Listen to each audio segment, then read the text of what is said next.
SVC Adityaram movies தயாரிப்பில் ஷங்கர் இயக்கத்தில் ராம் சரண் நடிக்கும் கேம் சேஞ்சர் ஜனவரி 10 முதல் இருப்பது. தேர்தல் நடந்த பிறகு யாருக்குமே தனி மெஜாரிட்டி கிடைக்கல, அல்லது அவர்களுக்கு இடையில ஒரு கூட்டணியில் சப்போர்ட் கொடுத்த ஒரு கட்சி வாபஸ் வாங்கிட்டாங்க. அப்படி இருக்கும் பொழுது எப்படி நாம் அதை சமாளிக்க போகிறோம்? அது ஆர்டிகல் 83 அதுவும் கூட ஒரு ஐடியா நமக்கு கொடுத்துருக்குறாங்க. நாங்கள் எப்படி இதை கொண்டு போக போகிறோம்? குறிப்பாக ஆர்டிகல் 83 அவங்க சொல்லியிருப்பது, when the house of people இரண்டாக பிரிச்சிருக்கிறாங்க. ஒன்று பாராளுமன்றம், ஒன்று சட்டமன்றம்.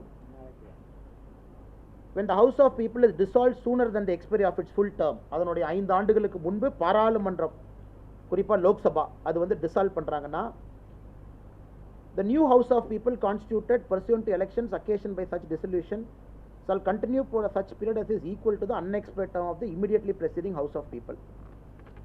அதாவது இதற்கு முன்பு 5 ஆண்டு காலம் இருந்த ஒரு ஒரே நாடு ஒரே தேர்தல் வந்த பிறகு, ஏன்னா ஹவுஸ் ஆஃப் பீப்புளுக்கு இந்த பிரச்சனை இல்லைங்கண்ணா, ஏன்னா அது 5 இயர்ஸ் கம்ப்ளீட் பண்ண பிறகு வருது. அதன் பிறகு யாராச்சும் ஒருத்தவங்க வாபஸ் வாங்கிட்டாங்க அப்படின்னா, அந்த period is equal to the unexpired term of the immediately preceding House of People அப்படிங்கிறாங்க.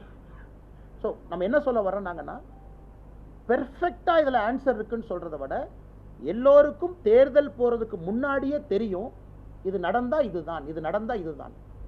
ஆனால் தேர்தலை பொறுத்தவரை 5 ஆண்டுகளுக்கு ஒரு முறை தான் நடக்கும். அதனால் இன்னைக்கு யாருக்குமே தேர்தல் போவதற்கு முன்பு நமக்கு பிரச்சனை இருக்குது அப்படின்னு நம்ம யாருமே சொல்லிங்கன்னா, அதுவும் குறிப்பாக மிட் டேர்ம் எலெக்ஷன் ஒரு வார்த்தையை பயன்படுத்துகிறாங்க.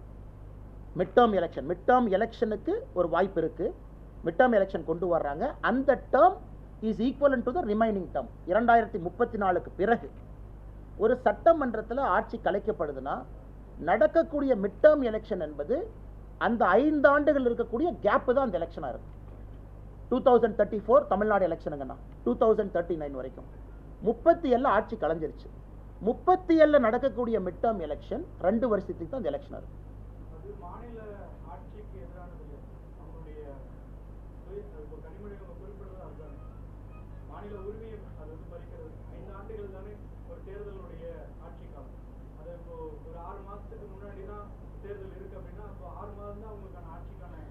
அதே இப்போ கனிமொழி அக்கா சொல்ற அதே லாஜிக்ல நீங்க பாத்தீங்கன்னா, இன்னைக்கு எத்தனையோ இடத்துல எலெக்ஷன் நடந்த பிறகு அரசியல் கட்சிகள் அவர்களாகவே ஒரு புதிய எலெக்ஷனுக்கு தள்ளுறாங்க நம்மளே.